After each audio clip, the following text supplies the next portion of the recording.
Hello. So what we're gonna do today is basically look through some some late current news on DeepSeek AI, right? And if you don't know what it is, I actually have another video in my channel right before this one that actually talks in detail about what DeepSeek AI is and why it's such a game changer. But today we'll be looking at some news that's related to DeepSeek AI and why I think some of the news, is it good, is it correct, is it right, is it wrong, are the opinions correct, and or are they wrong, right? And how do we know that?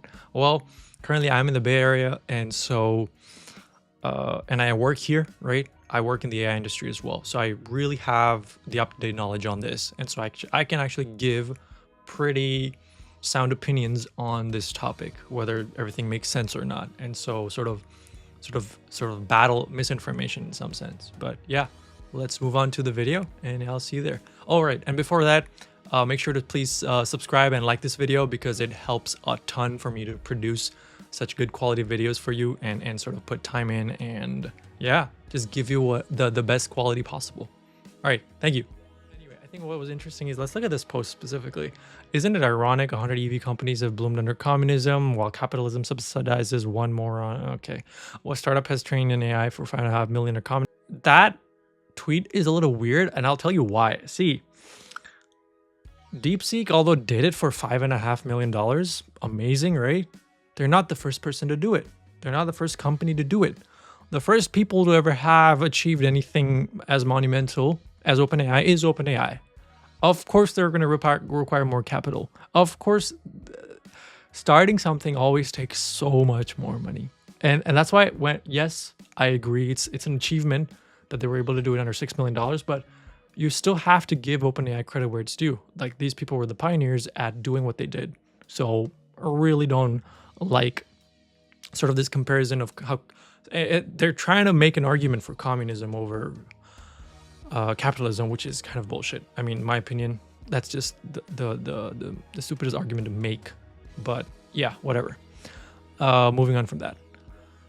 Why does R1 have any effect on NVIDIA? Yeah, this is an interesting question. Should I be buying more right now? I'm not going to give you any advice on what to do with your money, but I can sort of, I think, shine a little bit more light on what happened with the whole NVIDIA thing. NVIDIA is the company that creates GPUs that all these companies, AI companies, use to sort of train and run their models. Train and run. So two things, right?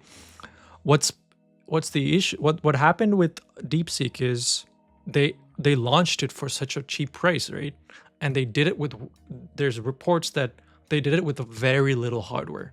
So what that means is that a lot of these companies who are investing so much in hardware are like, hey, we don't really rely on needing to buy the most expensive things. The cost of the hardware is not what determines how good your company is.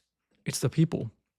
And that's, I think, what sort of we're seeing an effect on. That's why I think the NVIDIA stock sort of crashed, because people realized that it's not just the hardware, it's also the people. And you can actually do a lot more with knowledge than just, I guess, pure compute power. However, they both go hand in hand. I'll say that.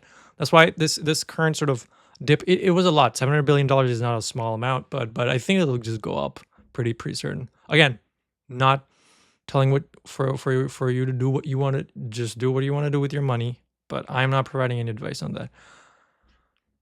It looks like a pirated copy. Another this one. They say DeepSeek is like a pirated copy of OpenAI. Feels like we're back in Windows. I mean, I guess that's a joke. I'll just run with that. So I think that was still interesting for me to just bookmark, I guess.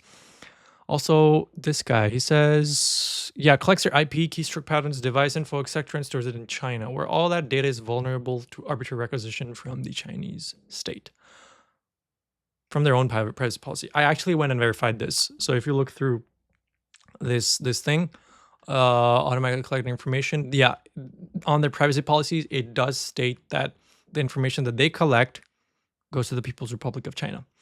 However, there's a big caveat to that, right?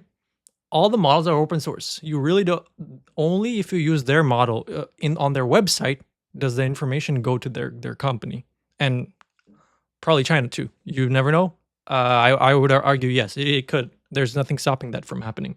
So that's a big issue. But all their models are open source. What that means is anyone can just use those models on your own hardware. You really don't need to rely on their website. You really don't need to rely on their APIs. You really don't need to use them.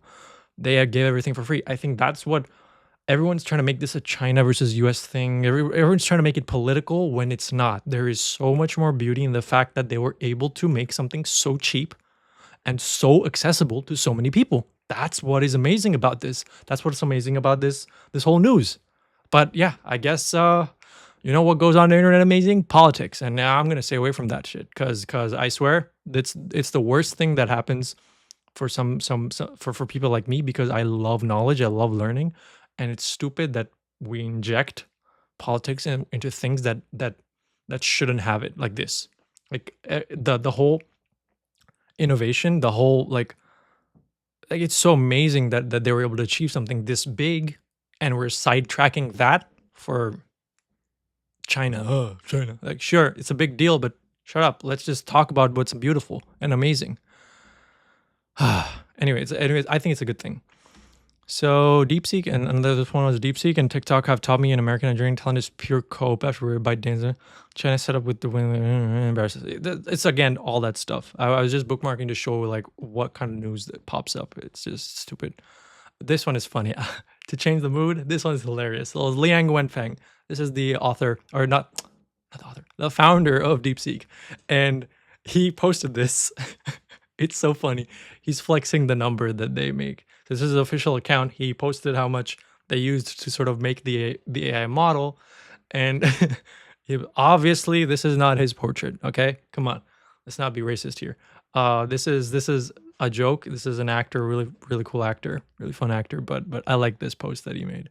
He made another post. This is interesting. He made another post.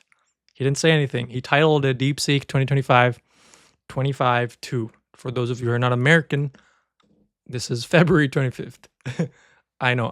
That's the other thing I don't like. It's like why put numbers? But anyway, 2025. So 25th February is when they're launching another model. I am very sure that's R2. So, and R2 is gonna blow everyone at the park. So I would say that's something. Yeah. And then Nvidia. Yeah, this was the whole thing with Nvidia losing. Did I say 700 billion? Okay, like $600 billion. $600 billion in market value today. So yeah, this is more of the same. Less than 2 years old, 10-year-old company raised 6 billion. Like it's, yeah, I don't get what that comparison really does anything. Like, are you the first one to do it? No. So just shut up. Like let OpenAI do its thing and let DeepSeek do its thing. Just start learning, understand what's beautiful about it. And yeah, I'm surprised to see no one talking how painfully slow it is. That is kind of stupid actually too, because if you look at I was looking at this number too. I think Theo, this guy's a really good guy. He's very trustable. He was also like, he tested some of these things out and he was like, well, it isn't true actually, because some of the providers are slow, but not all of them. So he felt it felt slower. You can see his argument breaking down because he says he felt it was slower, not actual facts. And then he looked down over there. So a lot of people called it out for the right way, and yeah. So a lot of people are like, why? I don't know why you're pointing that out, because even O1 is at 32 tokens per second, while R1 is 18, and these are synthetic. I'm pretty certain they really don't validate anything. But yeah, a lot of people are trying to undermine this achievement, which angers me a lot. But because yes, there's a lot of concerns, but I feel like the advantages and sort of what's come out of this, the positives have significantly outweighed the negatives in this case. And yeah, I really hope all this information was good, because yeah, these are the things that are changing. I'm gonna, in the next video, I'm pretty much I'm gonna do a lot more things. I'm gonna go deeper into R1, go deeper into the paper itself. I think all those things are very important to know to understand what's actually happening. But I hope all this news sort of I was able to sort of impart, and you're up to date on what's actually happening, and you understand the world and the bubble. So yeah, all right, cool. See ya.